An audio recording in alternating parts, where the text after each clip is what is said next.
যে পাঁচটা জিনিসের এলেম তোমাদেরকে দেওয়া হয় নাই, অনেক অনেক এলেম তোমাদেরকে দেওয়া হয়েছে। পাঁচটা জিনিসের এলেম তোমাদেরকে দেওয়া হয় নাই। এক নম্বরে কিয়ামত কবে হবে, দুই নম্বরে কোন মেঘে বৃষ্টি নামবে, তিন নম্বরে কোন নারীর পেটে সন্তান আছে, এটা দুনিয়ার কোনো মানুষকে জানতে দেওয়া হবে না। চার নম্বরে আগামীকাল কে কি খাইবা, কে কি ইনকাম করবা, এটা কেউ করতে পারবে না। পাঁচ নম্বরে আগামীকাল মা যা তাকসিবু গাদা ওমা তাদরি নাফসুন বিআইয়ি আরদিন তামুত। পাঁচ নম্বর হলো আমি কে কোথায় মারা যাব, আমার মরণ কোথায় হবে, কবে হবে, এইটা কেউকে জানানো। কথা বলুন ঠিক না? এই পাঁচটা গায়েবী হলেন কার কাছে আছে? হাজারো মানুষ দাঁড়িয়ে আছে, আপনাদের জন্য কি আমরা বসার ব্যবস্থা করে দিলে বসবেন? এই আমাদের সেই মাদুরগুলো এই করে দিতে নিত দেশে না, ওই চান্দর বাইরে কাপড় সেটা গুছায় আনা হয়েছে, বিজেতার ভয়তে পড়ানোর ভয়তে সেটা ফিরে গুছায় আনা হয়েছে, সেটা কয়ে ছাত্ররা সেগুলো বিষে যাও, ও বেঁচে বিষে যাও। এরপরে নামাজের জন্য তো লাগবে, আপনারা সবাই নামাজ না পড়েই তো চলে যাবেন। কে কে নামাজ পড়বেন না, একটু মহব্বতের সাথে হাত দেখান তো। নামাজ পড়বেন না কে ডাকে? নামাজ পড়বেন তো সবাই? ঈশার নামাজ, নামাজের জন্য ইনশাআল্লাহ তো জায়েজ নাই। সময়ের সাথে অর্থ যদি না পাই তাহলে পড়বো না, তবে ঈশার অর্থ যদি পাই পড়বই, একটু কখন পড়বই। আজকে এই বিশাল ময়দানে প্রত্যেক 40 জন মুসলমানের মধ্যে একজন ওলি আছে, তাহলে প্রত্যেক 40 জনের মধ্যে যদি ওলি থাকে, এত মানুষের ভিতরে কত ওলি আছে? আর ওলির বহু বচন হলো আউলিয়া। আর কোরআন শরীফে আল্লাহ বলেন আলা ইন্না আউলিয়া আল্লাহি লা খাউফুন আলাইহিম ওয়া লা হুম ইয়াহজানুন। এই দুনিয়ার মানুষ, ওলিদের কোনো ভয় নাই, ওলিদের কোনো টেনশন নাই। সুবহানাল্লাহ। তাহলে এর ভিতরে বেশ কয়েকজন ওলি আছে। আমরা আমাদের 40 জনের মাথায় একজন ওলি বানাইতে আমাদের তো আগে 40 জন থাকা লাগছে, তাই না? তাহলে আমাদের 39 জনের বাদ যে উনি একা ওলি হতে পারবে না।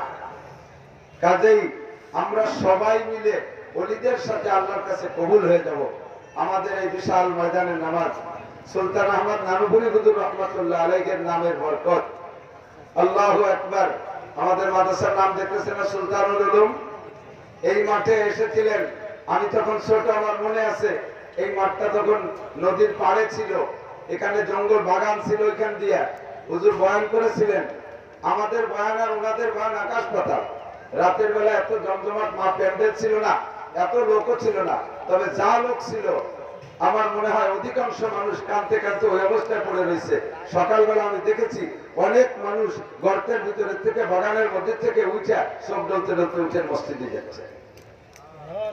এই বুজুর্গর কদম এখানে, এখানে এই পাশে হুজুর ঘুরতেন, হাঁটতেন। হাফেজ আব্দুল মান্নান সাহেব দাওয়াত বরকাতুল্লাহ আলিয়া, বর্তমান আমাদের মাদ্রাসার সভাপতি, মাদ্রাসার প্রতিষ্ঠাতা মোহতামিম কাকা, উনি সাথে করে নিয়ে ঘুরাইতেন। তো যতটুকু জায়গায় ঘুরতেন, আর সেই সব জায়গায় যে আল্লাহর রহমতে এখন আমাদের ঘর বাড়ি মসজিদ তো সেই সবগুলো আপনারা দেখতেছেন। এই জন্য আমরা বলে থাকি কদমের বরকত। এখানে ওই যে বিল্ডিংটা দেখতেছেন, ওই বিল্ডিংটা আমি ফার্স্টে এখানে করবো বলে নিয়ত করেছি, কিন্তু সে সময় পর্যন্ত এখানে প্রস্তুত না। হুজুর ওখানে বারবার বসতেন, বারবার বসতেন, বারবার ওখানে দাঁড়াইতেন। অনেক চেষ্টার পরেও সেই বিল্ডিং এখানে করতে পারলাম না, বিল্ডিং সেই জায়গায় আমার করা লাগলো। এরপরে হুজুর এখানে আসতেন, ভাবতাম যে এই জায়গা কার, পরের জায়গায় হুজুর ঘুরে কেন। আল্লাহু আকবার, সেই জায়গা আল্লাহ তাআলা মসজিদও করে দিয়েছেন। হুজুর গানিতের কদমের বরকত আছে, আল্লাহ পাক তাদের দিকে সুদৃষ্টি রাখেন, আর তাদের এই নেক কদমের বরকতে সে জায়গা কিছু না কিছু ভুলেই যায়। কথা বলেন ঠিক না? আপনারা দূর দারাজ থেকে আসছেন, আপনারা জানেন, কানে কানে পৌঁছে গেছে সকলের কথা। হাজারো বাধা বিপত্তির ভিতর দিয়ে এতটুকু যে করতে পারবো, আপনাদেরকে নিয়ে বসতে পারবো, আমি ভাবতে পারি নাই। সারাদিন কখন খাইছি আমার মনেও থাকে না, এইভাবে টেনশনে শুকাই যাচ্ছি। আমার এত বড় ইন্তজাম, আমার লক্ষ লক্ষ টাকা খরচ, গতকাল তো আমি সামলাইতেই পারি না। আমার ছাত্ররা কালকে পায়জামা পরে নাই, ওরা লুঙ্গি পরে ঘুরতেছে। একটু পর, তোরা একটু সাজ, একটু পোশাক পর। ওরকম মাহফিলি যদি না হয় তাহলে সেটি বুঝে কি হবে? প্রত্যেক ছাত্ররা ঈদের চাইতে আনন্দ উদযাপন করে মাহফিলে। সে উপলক্ষে তারা নতুন নতুন জামা বানায়। ছোট ছোট বাচ্চারা আছে, এতিমরা আছে, ওরাও কষ্ট করে একটু জামা পোশাক বানায়। এই এতিমা মেয়েরা আছে এর ভিতরে, ওরাও কষ্ট করে পয়সা দিয়া একটু জামা কাপড় বানাইছে, একটু তাদের আনন্দ। আর সে আনন্দটা একেবারে ধুলায় মিশে যাচ্ছে, এটা আমিও সহ্য করতে পারতেছিলাম না, তারাও কান্নাকাটি করতেছিল। তার ভিতর দিয়েও আমরা এতটুকু আগায় চলে আসছি। আমরা সরকারের দায়িত্বে যারা আছে তাদেরকে প্রতিশ্রুতি দিয়েছি, আমরা আপনাদের স্বাস্থ্যবিধি মেনে নেওয়ার চেষ্টা করব। আমরা সেভাবে মাহফিলের ভিতরে বলবো, ইনশাআল্লাহ আমাদের পরিবেশ হবে। শুকরিয়া আপনাদেরকে প্রাণ প্রিয় বক্তা। আমি তো বাংলাদেশের সব বক্তাদের সাথে একসাথে মাহফিল করি, আল্লাহর রহমতে সব বড়দের সাথে আল্লাহ পাক আমাকে ঘোরাফেরার সুযোগ দিয়ে দেয়। তো আমাদের গোপালগঞ্জে এখন ওলামায়ে কেরামদের সাথে সরকারের যে একটু দূরত্ব সৃষ্টি হয়েছে, আমি তো বুঝি গোপালগঞ্জে কেমন বক্তা দরকার, গোপালগঞ্জে কেমন বক্তা চলে। এটা হলো আওয়ামী লীগের ইন্ডাস্ট্রিজ, আওয়ামী লীগের মার্কাজ, আওয়ামী লীগের হেড অফিস। তো এখানে অন্য কোনো ভাবে কিছু করলে তো আমিও পার পাবো না, আমিও ধরা পড়ে যাবো, যতই ভালো লাগে। আমাকে একদিন গত 2 বছর 3 বছর আগে মাগুরে একটা মাহফিলে গিয়েছি, তো প্রাইম মিনিস্টারের এপিএস শেখর ভাই উনি বলতেছে, ওনার মাহফিলে গিয়েছি, তো উনি বলতেছে যে হুজুর আমরা প্রাইম মিনিস্টারকে নিয়ে মাঝে মাঝে তো কিছুটা একটু বিশ্রাম নেই, একটু বিরতি নেই। তো বিরতির সময় বলি, হুজুর ম্যাডাম বাংলা শুনবেন নাকি? বাংলাদেশে বাংলা কইও শুনিও, তুমি আবার কি বাংলা শুনো? গ্রামে বাংলা শুনতে চান তো বলেন, আমি শুনে দিচ্ছি। নাইল রান্দা, সালুন, উড়ুমার গুড়, একই শুনছেন? নাইল রান্দা, সালুন, সুরো, উড়ুম, গুড়, এ যদি শুনতে তাহলে এটা অশ্বনে তাহলে তো চালাই দাও তো। আমি একাধিকবার আপনার মাননীয় প্রধানমন্ত্রীকে শুনাইছি এই আঞ্চলিক ভাষায়, উনি হাসতে হাসতে খুব। এরপরে ফাঁকে ফাঁকে বা যখন বিভিন্ন কাহিনীর গল্প আসে তখন উনি চোখের পানি ছেড়ে দিয়ে কাঁদেনও। যদি আমি সরাসরি সাক্ষাৎ করি নাই, আমাকে উনি চেনে, আমাকে উনি জানে আমি গোপালগঞ্জের সন্তান, আমি গোপালগঞ্জের মানুষ। অন্য ডিস্ট্রিক্টে গেলে ওলামায়ে কিরাম আমি বলে থাকি, কারণ আমার গায়ে নাক দিয়ে শোকে একা দোস্ত, আপনার গায়ে নৌকর গ্রাম। আমার গায়ে নৌকর গ্রাম থাকাই স্বাভাবিক, যেহেতু নৌকর এলাকার মানুষ আমি। কাজেই আমি আপাতত দৃষ্টিতে, আপাতত প্রেক্ষাপটে আমি কখনো ওই রকম বিদ্রোহী কথা বলি না, কমও বলি না। যেখানে যা বলা দরকার তা বলি। আমি একটা হেকমত পাহলু, একটা কৌশলী ভাবে আমি সবই বলে থাকি, সবই সকলের কাছে পৌঁছে দিয়ে থাকে। আলহামদুলিল্লাহ, আজকে আমাদের যতটুকু অনুমতি আমরা পেয়েছি, এই অনুমতিকে কাজে লাগাবো। আমাদের প্রাণপ্রিয় বক্তা মাওলানা হাফিজুর রহমান সিদ্দিকী কুয়াকাটা হুজুর, উনি দুপুরে এসে পৌঁছে গেছেন, দুপুরে নামাজ পড়ছেন, এখানে এসে জোহরের নামাজ, খানাও খেয়েছেন। আমরা চেয়েছিলাম ভাত মাগরিবি দেব, কিন্তু দূর দূর থেকে মানুষ আসতেছে, একেবারে ফাঁকিতে কি লিখে দেয়। তাই কি চিন্তা করলাম, জেল হয় আমার হবে, আপনাকে হবে না, ফাঁসি হয় আমার হবে। আমি যদি আপনাদের আল্লাহর কিছু হিদায়াতি কথা শুনাইয়া কিছু দোয়া মুনাজাতের মাধ্যমে আমার যদি 2-4 মাস জেলও হয়ে যায়, তাহলে আমি সেটা খাটিয়ে আসি, কমপক্ষে আপনারা খুশি থাকেন। তবে আপনাদের আন্তরিক দোয়া থাকলে জেল পাস হবে না, কথা বলেন? রাজি আছেন না? একমত আছি তো? আপনারা বললো আমি ওকে নিয়ে যেতে গেলে আপনারাও বলবেন আমাদের সবাই নিলাম, আমাকে এই কয়জন নিয়ে গোপালগঞ্জ জেলখানা যাবে, তাদের কেউ নিয়ে নেবে না ইনশাআল্লাহ। আর আমরা এখানে বসে মাননীয় প্রধানমন্ত্রীর জন্য দোয়া করব, আল্লাহ তুমি আমাদের জননেত্রী প্রধানমন্ত্রীকে সুস্থ রাখো, বলেন আমিন। আল্লাহ ওনার মন্ত্রী পরিষদ, প্রেসিডেন্ট সাহেব সহ মন্ত্রী পরিষদ যারা আছে সকলকে আল্লাহ করোনা বালা থেকে, বিভিন্ন রোগ ব্যাধি থেকে সুস্থ রাখো, সবাই বলেন আমিন। আমাদের দেশরত্ন, আমাদের জননেত্রী, তার জন্য আমরা দোয়া করব। তাদের মাধ্যমে আজকে উন্নয়ন দেখতেছি, কারেন্ট পেলাম, রাস্তা পেলাম, ব্রিজ পেলাম, কালভার্ট পেলাম, আরো কত দান অনুদান পেলাম।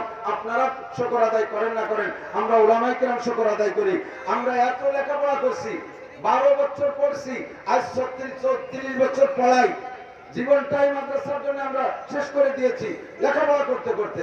আমি যখন বয়ান করি, এখানে তো আপনারা গ্রাম পাবলিক আসছেন, আমি বয়ান করি মাস্টার, ডাক্তার, ইঞ্জিনিয়ার, এমপি, মন্ত্রী, ডিসি, এসপি, ওসি, টিওনো, জেনারেল উচ্চ শিক্ষিত মানুষগুলো সব মাঠে বসে আমার অশ্বনে, আমার অশ্বনে। তো এত বড় পণ্ডিতরা আমার অশ্বনে, আমি ওয়াজ করি, মাঝে মাঝে আমার কথাগুলো নোটও করে। তাহলে আমি উস্তাদ আর উনি ছাত্র। এবার আমার ছাত্রর সার্টিফিকেট 1 বস্তা, আমি উস্তাদের সার্টিফিকেট নেই, আমি ওকে 2 পাস। একটা বেডঙ্গা কারণ না, কাজেই জননেত্রী দেখেছেন যে ওলামায়ে কেরামের কথা আমরা শুনি, তাদের পিছনে নামাজ পড়ি, তাদের পিছনে ইক্তেদা করি, লক্ষ মানুষ তাদের কথা শোনে। কাজেই তাদের সেরকম একটা পদমর্যাদা দেওয়া দরকার, সম্মানী হাদিয়া দেওয়া দরকার। আমাদের সম্মানী দিতে গিয়ে উনি আমাদের মৌলানাকে মাস্টার্স এম এর মান দিয়েছেন। আমরা চাকরি চাই না, আমরা এমন একটা মানই চেয়েছি, তা উনি দিয়ে আমাদেরকে খুশি করে দিয়েছেন। বিগত কোন কোন আমলে ওলামায়ে কেরাম তাই এই সার্টিফিকেটের জন্য রাস্তায় নেমেছে, আন্দোলন করেছে, পল্টন বাজারে 3 দিন ঘুমায় শুয়ে রয়েছে, এরপরও পায় নাই। আর আমাদের সরকার, বর্তমান আওয়ামী লীগ সরকার আমাদের ওলামায়ে কেরামদেরকে ডেকে কোনোভাবে আমরা মিলেমিশে আনতে সুযোগ পাই না, আমাদেরকে ডাইকে নিয়ে দেশে এক শ্রেণীর মানুষ মনে করবে যারা যে দিকের মানুষ, কেউ বিএনপি পন্থী আছে, কেউ জামাত পন্থী আছে, হুজুরদের ঝাড়ি দেশে করে প্রধানমন্ত্রীর প্রশংসা করি। আর সব আমি ভালো করে বুঝি। আমি যদি দোয়া করি যে প্রধানমন্ত্রী সুস্থ থাক, প্রেসিডেন্ট সুস্থ থাক, মন্ত্রীরা সুস্থ থাকুক, এমপিরা সুস্থ থাকুক, চেয়ারম্যানরা সুস্থ থাকুক, ডিসিরা সুস্থ থাকুক, ওসিরা সুস্থ থাকুক, ডিআইজি সুস্থ থাকুক, আইজি সব সুস্থ থাকুক, আমাদের দোয়া যদি কবুল হয়ে যায়, উনরা যদি সুস্থ থাকে, তাহলে মনে করবো যে বাংলাদেশে করোনা নাই। ঠিক না? আর উনরা দু একটা যদি শুয়ে পড়ে, তাহলে মনে করবো যে সর্বদি সামনে যাচ্ছে, তারই আর আমাকে আর উপায় নাই, তাহলে বন্ধ করে দেবে। এজন্য আমরা তাদের জন্য দোয়া করব। এটা একটা হিকমতে পালু। আল্লাহ নিজে বলেছেন, উদু ইলা সাবিলি রাব্বিকা বিল হিকমাতি ওয়াল মাউইজাতিল হাসানাহ, মানুষকে হিকমত দিয়া, কৌশল কইরা, মিষ্টি ভাষা যত কৌশল করো, কৌশল ব্যবহার কইরা মানুষকে দিনের দিকে ডাকো। কারণ কৌশলে হাতিটারে মুরিদ করা যায়, কৌশল করলে হাতিটারে মুরিদ করা যায়, কারণ কৌশলে মশাটাও ধরা যায় না। কথা বলেন ঠিক কি না? জীবনে কেউ কি কইতে পারবেন একটা মশারে সুস্থভাবে ধরতে পারছেন? ধরতে গেলে ভঙ্গু ভাঙা খোলাকানা হবেই হবে, ও অ্যাক্সিডেন্ট করবে। অথচ কত বড় একটা হাতিরে চার একটা সিকেন্ডে বাঁধে তুলছে, সে মুড়িতে পড়ে রয়েছে, মাথায় পিটির বার বসিয়া সাবুকতে বাড়ি হয়, কাটালি যাতা যা লাগে, বাংলা যাত্রা যা লাগে, কলা গাছ ভাঙ্গা লাগে, টিরা খাতে পড়ে গেছে, টাইম উঠো, বলদের মতো লসুর মতো যা পায় তাই শুনতে চালে যায়। ঠিক না? এই যে মুরিদ হাতিরে বানাইলো, এর জন্য পিছনে অনেক কৌশল করা লাগছে, লাগছে কি লাগে নাই? হিকমত করে, কৌশল করে, মিষ্টি মজার ওয়াজ দিয়া তোমরা মানুষকে দিনের দিকে ডাকো। মাওলানা লিয়াকত আলী সাহেব ভাই যে কথাগুলো বলেছেন, মাগরিবের আগে এয়ারপোর্টের ইমাম সাহেব যে কথাগুলো বলেছেন, আমাদের ঢাকার হুজুর যে কথা বলছেন, প্রত্যেক এক একটা কথার বিনিময় আল্লাহর রহমতে, প্রত্যেক এক একটা মাসালার বিনিময় খোদার কসম, আল্লাহ যদি সত্য হয় তার রাসূলও সত্য, রাসূল যদি সত্য হয় তার বাণীও সত্য, বাণী যদি সত্য হয় এই সকল উলামায়ে কেরামের বয়ান সত্য। একটা মাসালার বিনিময় আপনার আমার আমলনামায় 60 বছর নফল নামাজ, নফল রোজার সব লেখা হয়ে গেছে। এত নাকি এই জায়গা কামাই করলাম। শিরিক সংক্রান্ত আমার ভাই যে কথা বলেছে, আমরা এদিক বলে থাকি, মোটে মানতে চান না, মনে করেন যে শুধু নাসিরুদ্দিনের কথা। আল্লাহর রহমতে যথেষ্ট মানামানি চলে আসছে আমাদের এলাকায়, এই সমস্ত শিরিক দূর হতে চলতেছে। কথা বলে ঠিক না? এখনো মুসলমান ঘরে ঘরে কিছু লক্ষ্মী পূজা করে, বাইরটা কইছে, এখনো মুসলমান ঘরে ঘরে লক্ষ্মী পূজা করে, জানা আছে নাকি? কিভাবে লক্ষ্মী পূজা করে? রাতের বেলা ঘর ঝাড়ু দিয়ে বেলাস নিয়ে লক্ষ্মী বেজার হবে না, এ কয় কি কয় না? রাতের বেলা আইছে বাড়ি বেলাস নিয়ে লক্ষ্মী বেজার হবে না। তাহলে লক্ষ্মী কি মুসলমানের না হিন্দুদের? ধরে বলেন। আইছে বাড়ি বেলাইলে লক্ষ্মী বেজার হবে, বিদায় আইছে বাড়িরে ঘরে রাখছে, তাহলে লক্ষ্মীরে খুশি করলো। লক্ষ্মীরে খুশি করা মানে লক্ষ্মীরে পূজা করা, ঠিক কি ঠিক না? বাড়িতে যাওয়ার সময় বাধা খাইছে, হোঁচট খাইছে, যাইস না। বাড়িতে যাওয়ার সময় ইটি গাই লাগছে, যাত্রা শুধু না, বাধা খাইছে, যাইস না। তো বাড়িতে যাওয়ার সময় বাধা খাইছে, যাইস না, একটা পাওয়া লাগে। এক যুবকের আইছে জম্বের বেগে পায়খানা, এত বেগে পায়খানা আছে, সাথী পাচ্ছে না, লুঙ্গির কেলি আগের তো ধরে খালি কুচলি রাখছে। ওদিকে পায়খানা দিক চাই রয়েছে যে আল্লাহ এই মহাবিপদের সময় আবার রাস্তাঘাটে যাই যেন না দেখি যে বাথরুমের মধ্যে কেউ বসা, দাঁড়িয়ে আর লুঙ্গি ঠেকাতে পারলাম না। এই সিনচের দরজার দিক চেয়ে রয়েছে, রাস্তার দিক চাইতেছে না, পথে ছিল ইট একটা বাইরে হোঁচটকে সিটে পড়ে গেছে। বদনা চালিয়ে বেলায় যে পায়খানা না যাইয়ে ঘরে এসে ভ্যাক্স করে মারিতেছে, এখন ঘরে এসে মারিতেছে। এবার ওর মা ধরে এই শয়তান তুই পায়খানা যাত্রী গেলি না যাই ঘরে এসে আমি বাবা তুমি সেদিন করলে না, কোনো দিক যাত্রী গেলে যদি বাধা খায় সেদিন যাত্রী নাকি, তাহলে পায়খানা যাত্রী যে ইটি বাধা খাইছে বলে যাইনি ঘরে ছিল। আর ওর মা কয় শয়তান সব জায়গায় এক মজলা চলে, পায়খানা যাত্রী বাধা খালি হয়ে যাত্রী। পায়খানায় যাওয়ার সময় লক্ষ্মী বেজার হয় না। ও দোস্ত, পায়খানায় যাইতে গেলে যদি বাধা খাইলে যাওয়া যায়, তাহলে বোঝা যায় পায়খানায় যাইতে গেলে বাধা খাইলেও যাইতে হবে। পায়খানায় যাইতে গেলে বাধা খাইলে যদি যাওয়া যায়, ইজতেমায় যাওয়ার সময় বাধা খালি যাওয়া যায়, কথা যায় না। মসজিদে যাওয়ার সময় বাধা খালি যাওয়া যায়, মাহফিলে যাওয়ার সময় বাধা খালি যাওয়া যায়, দিনের কাছে যাইতে গেলে বাধা খালি যাওয়া যায়। বাধা বলতে কিছু না, লা আদবা ওয়ালা তিয়ারাতা ওয়ালা হামাতা বিল ইসলাম। আমার নবী বলেন ইসলামের ভিতরে সোয়াইছে বলতে কিছু নাই, ইসলামের মধ্যে লক্ষণ বলতে কিছু নাই।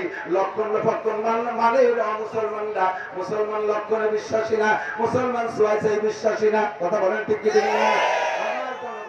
বারবার বিভিন্ন মাহফিলে বলেছি, ইউটিউবে শুনেছেন, ঘরের মধ্যে বেলায় আবার বইলা যাই, করোনায় আল্লাহর পক্ষ থেকে বরাদ্দকৃত, যারা এবছর করোনায় যে মারবে তার নামে করোনা সেইভাবে আক্রমণ করবে, তার নামে করোনা সেইভাবে আসবে। করোনা উপর থেকে বঞ্চিত, করোনা এবার সকলকে ধরবে না, যাকে ধরবে তার জন্য উপর থেকে বরাদ্দ আছে না নাই? ও যদি আটলান্টিক মহাসাগরের চরের পরেও থাকে, প্রাচীরের মধ্যে আবদ্ধ থাকে, পাথর খোদায় পাথরের পাহাড় খনন করে ওর মধ্যে গুহা বানায় যদি পালায়, ও জায়গা করোনা চিনে নেবে, করোনা সে জায়গা যাবেই যাবে। কথা বলুন ঠিক কি ঠিক না?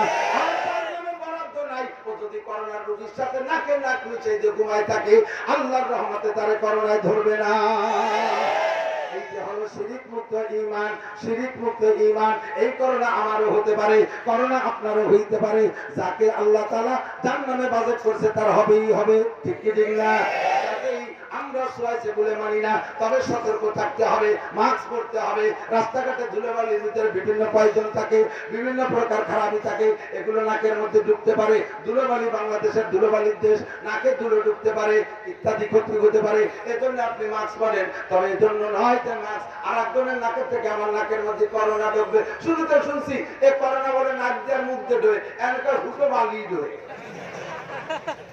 পাক ভাষা পাল হিট হয়ে কয়েছে কয়েছে কয়েছে বছরের দূরে ঢোয়। তাহলে মাস্ক খালি ওই বড় কাছাকাছি বানাইতো, তাও দেশে তার নাম পিপি। এই পিপি যাকে বানাইছে, ওই পিপি যদি নিয়মিত করে তাহলে মানুষ পিপির প্যাকেটের মধ্যে আলু সেদ্ধর মতো সেদ্ধ হইয়া যায়, ঠিক কি ঠিক না? কিসের ভয়তে কোথায় যাবি, কার ভয়তে কোথায় যাবি, ভাগার কোনো জায়গা নাই। ইন্না বাদশা রাব্বিকা লাশাদীদ, তোর রবের দ্বারা বড় কঠিন, রবের দ্বারা বড় কঠিন। যেদিন ধরবে ছুটতে পারবি না, আল্লাহ সানাস্তাদরিজুকুম মিন হাইসু লা ইয়ালামুন, ওরে ধরার যদি আমি ইচ্ছা করি কোন দিক দিয়ে ধরবো, তুই সেদিক ডাল পাততে পারবি না। ডাল কয় দিক পাতবি, যেদিক দিয়ে ধরবো সেদিক তুই জানবিও না। সুতরাং আমরা এখানে তওবার ডাক দেই।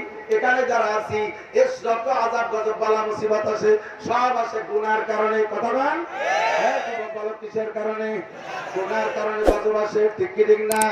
আমরা মদ খাই, গাঁজা খাই, ফেনসিডিল খাই, হিরোইন খাই, অ্যাবা খাই, ট্যাবলেট খাই, সুদ খাই, ঘুষ খাই, চোরা টাকা খাই, ডাকাতি করা টাকা খাই, হাজার হাজার হারাম খাই, জিনা করি, ব্যভিচার করি, অন্যায় করি, জুলুম করি, অত্যাচার করি, অকথ্য ভাষায় গালাগালি করি, ভাষা খারাপ করি। আমরা যৌতুক খাই, স্ত্রীদের মোহ পরিশোধ করি না, বিভিন্ন ভাবে মাইরে ধরে খাইতেছি, হাজার হাজার অন্যায় করতেছি। আল্লাহ কাযা আল ফাসাদু ফিল বাররি ওয়াল বাহরি বিমা কাসাবাত আইদিন নাস। ও বান্দা, যতক্ষণ পর্যন্ত গুনাহ চলবে ততক্ষণ পর্যন্ত কোন প্রযুক্তি কাম করতে পারবে না, কোন প্রযুক্তি দিয়ে খোদার গজব ঠেকাইতে পারবি না। গুনাহ যতক্ষণ না ছাড়বি ততক্ষণ পর্যন্ত খোদার গজবের থেকে বাঁচতে পারবি না। কাজেই আমি মাননীয় ধর্ম প্রতিমন্ত্রী চাচা কইতে গেলে আমার মুখের মধ্যে সহ্য হয় না। অনেকগুলো দৃশ্য তার আমার চোখে ভাসে। এই দুষ্ট হজের থেকে আসার দিন উলামায়ে কিরামকে যে হজে গিয়েছিল, হজের থেকে ফিরে আসার দিন ইমিগ্রেশনের যে বিপদ, আল্লাহু আকবার, ওই রকম চাপের মধ্যে কোনোদিন পড়েন নাই। ইমিগ্রেশনের বিমানে সৌদি এয়ারলাইন্স থেকে, সৌদি আরব থেকে বাংলাদেশ এয়ারলাইনে জেদ্দা এয়ারপোর্ট থেকে যখন বিমানে উঠবো, এই ইমিগ্রেশনের বিশাল লাইন, উমরা মন্ত্রীরা লাইনে আছে, বিমান মন্ত্রী আমাদের সাথে নিজেই আছেন, ধর্ম সচিব আছে, তারপরে আমাদের স্পিকার সাহেব আছে, বলা হয় ডেপুটি স্পিকার সাহেব আছে, নির্বাচন কমিশনার আছে, জনপ্রশাসন মন্ত্রী আছে। এই সব মন্ত্রীরা ঠেলাঠেলি করে ইমিগ্রেশন করলেন। করার পরে ক্লান্ত হয়ে গেছি সবাই, আমরা তো হালকা পাতলা মানুষ, এত পরিশ্রম হয়েছে, তাই একেবারে সিটির পর যেন কাটে পড়ে গেছি। আমরা সবাই সিটের উপরে বসার 2 মিনিটের মধ্যে ঘুম এসে গেছে।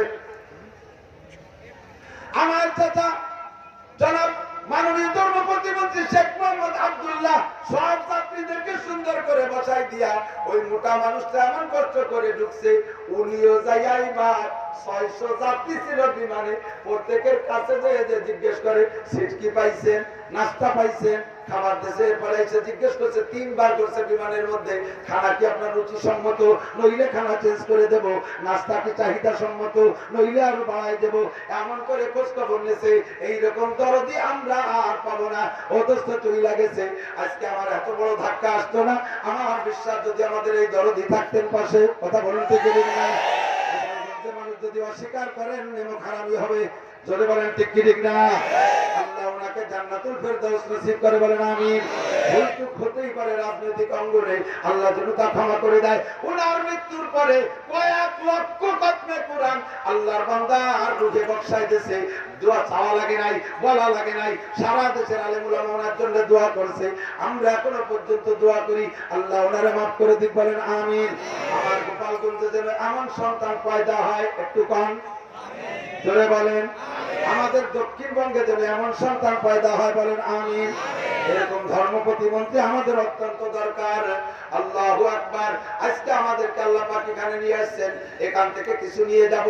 মাওলানা হামিদুর রহমান সিদ্দিকী বয়ান করবেন। এবার আমি ছোট্ট একটা আয়াত পড়েছিলাম, তার তর্জমা সংক্রান্ত এবং তর্জমার পরে একটু আমলের দাবি করব। কেউ যদি মনে ভুল বুঝা যদি উল্টো পাল্টা বলেন, তাহলে বুঝবেন যে তার কপাল খারাপ। আর যদি আমার এই কথা শেষ করে আজানের আগে কেউ যদি উঠে হাঁটা দেয়, তাহলে মনে করব ওই লোকটা ফ্রান্সের ম্যাক্রনের দলের লোক। ফ্রান্সের ম্যাক্রনের ছিলেন তো, আমাকে খালাতো ভাই, ওরে বালি কি এর ওখান দিন ছড়াই মারবে বলে কেছি, পাড়ায় পাড়ায় পাড়ায়, ওরে পাড়ায় এত বছর হাতি মারবো না, পাড়াবো। আরে কথা বলেন ঠিক? রেডি? কোন কোন যুবক?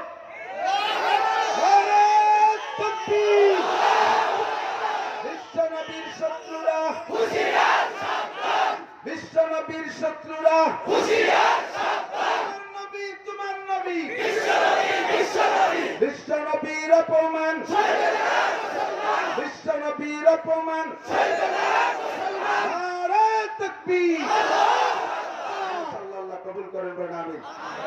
তাহলে ম্যাক্রনের দলে কেউ আছেন? ওই লোকটাই ম্যাক্রনের দলে। আমি কথা বলার পরে যদি হাঁটা দেয়, বলবো যে ম্যাক্রনের দলে সবাইকে ডেকে দেখাবো যে ম্যাক্রনের দল চেয়েছে। একমাত্র পেশাবাসী একাঙ্গ রুচি হবে। আমি মনে করবো আমার মাদ্রাসা 1000 টাকা দেবে। মিথ্যে কথা কয়ে আঙ্গুল দেখালে তার ডায়াবেটিস হবে। এ মাঠ কিন্তু বড় বরকতি মাঠ, মনে আছে কি কইছি? শুনতে আমার তারুপুরি কদমের বরকত। এ মাঠ বড় বেকায়দা মাঠ। আল্লাহ কবুল করুক, বলেন আমিন। আমি আপনাদের ওয়াজ শুনবো, আমি বলেছি আমি বাইরের বক্তাদেরকে যতটুকু পাঠাইছি, লেখকদের দেওয়া ছিল গতকাল, আমি ওনাকে কালকে আনতে পারি নাই, কথা ছিল ওনাকে সেট করতে পারবো না, আমি আনি নাই।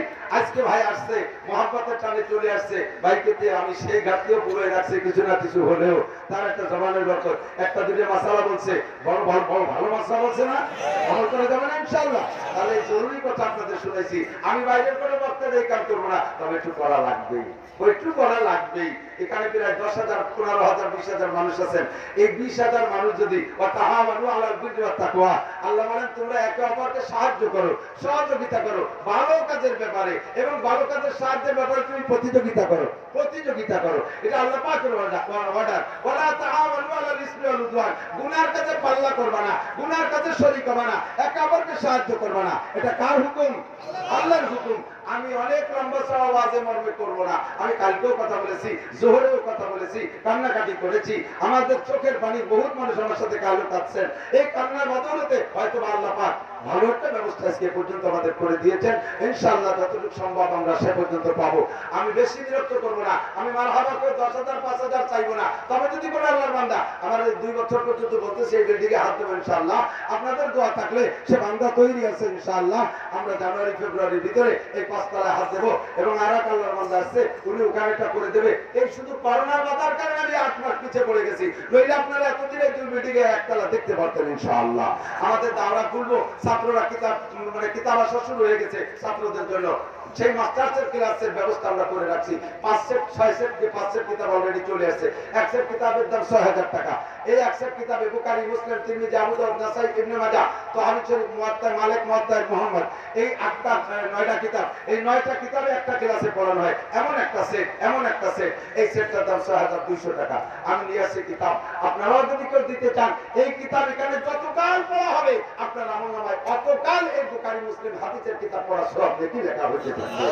এটা আমরা কিতাবের টাকা কখনো আমরা বোর্ডিংয়ে খাই না, কিতাবের টাকা দেবে বেতন দেই না। আর আমার আল্লাহর রহমতে একটা স্বভাব আছে, আমার পকেটের ভিতরে মাদ্রাসার 3-4 ভান্ডের টাকা আছে। যে ভান্ডে আছে সেই ভান্ডে আমি পেঁচায় রেখে দিই। ওখানে 8 আনাও পয়সা এখনো পর্যন্ত আমার ব্যাগের মধ্যে আছে। আমি ফান্ড শেষ করি না, আমি কর্জ করি না। কর্জ কোনো ফান্ডে প্রয়োজন হলে উলামায়ে কিরাম সাক্ষী, মাদ্রাসার সেক্রেটারি সহ সকলে কেশিয়ার সহ সাক্ষী। কোনো ফান্ডে প্রয়োজন হলে আমি কর্জ দেবো, কিন্তু আরেক ফান্ডের থেকে আমি নেব না। আমি এইভাবে ফান্ডকে পাহারাদারি করে আল্লাহর রহমতে এই বছর প্রায় 52-53 লক্ষ টাকা ব্যয় হয়ে গেছে এই করোনা ক্রান্তির ভিতর দিয়ে। সবই আপনাদের থেকে নিয়েছি, দূর দূর থেকে বহুতে দিয়েছে। আল্লাহর রহমতে অনেক আল্লাহর বান্দা টাকা দিয়েছে। সবচেয়ে বেশি মজার বিষয় গতকাল বলেছিলাম, আমাকে করোনার ভিতরে সবচেয়ে বেশি সাহায্য করছে আমার পুলিশ ভাইরা। বাংলাদেশের বিভিন্ন সেক্টরের পুলিশ, নড়াইল এসপি সাহেব, পাবনার এসপি সাহেব, আমাদের ওসি সাহেব, তারপরে সিরাজদি খান মুন্সিগঞ্জের ওসি সাহেব, এরা আরো অনেক এসআই সাহেব, এই পুলিশ ভাইরা। গতকালকে পুলিশ আসছিল এখানে, একজন এসআই, উনি নিজে একটা রসিদ নিয়ে 100 করে টাকা রাতের বেলায় জায়গায় কালেকশন করছে এই মাদ্রাসার জন্য। আপনাদের হাতের রসিদ দিলে লজ্জা বোধ করেন আমাদের স্থানীয়রা অনেকে। এই লোকটার বাড়ি আমাদের এখানে না, বাড়ি তার অন্য জায়গায়। সে একটা রসিদ দিয়ে 100 করে টাকা কাটিয়ে 3900 টাকা মানে আমার হাতে কালকে জমা দিয়ে গেছে। আল্লাহ পাক এদেরকে ওলি হিসেবে কবুল করে নেন, বলেন আমিন। এমন এমন পুলিশ আছে যেই পুলিশের সামনে আমি লজ্জা পাই, তার পোশাক, তার সুরত, তার আমল, তার আখলাক, তার ওয়ালের থেকে আমি লজ্জা পাই যে আমি তার সামনে কিচ্ছুই করতে পারি না। এমন এমন পুলিশ আছে। আল্লাহ পাক এই পুলিশদেরকে এই করোনা থেকে হেফাজত করে, জোরে বলেন আমিন, জোরে বলেন আমিন। আমি এবার আপনাদের কাছে দাবি করব, তৌফিক অনুযায়ী 100, 200, 500, 1000 যার যেমন তৌফিক আছে সাথে রেডি করে ফেলেন। এরপরে আযান হবে, এরপরে নামাজ হবে, এরপরে আমাদের ছেলেদের এই যে কিছু পুরস্কার আমি আমার জামার মাদ্রাসায়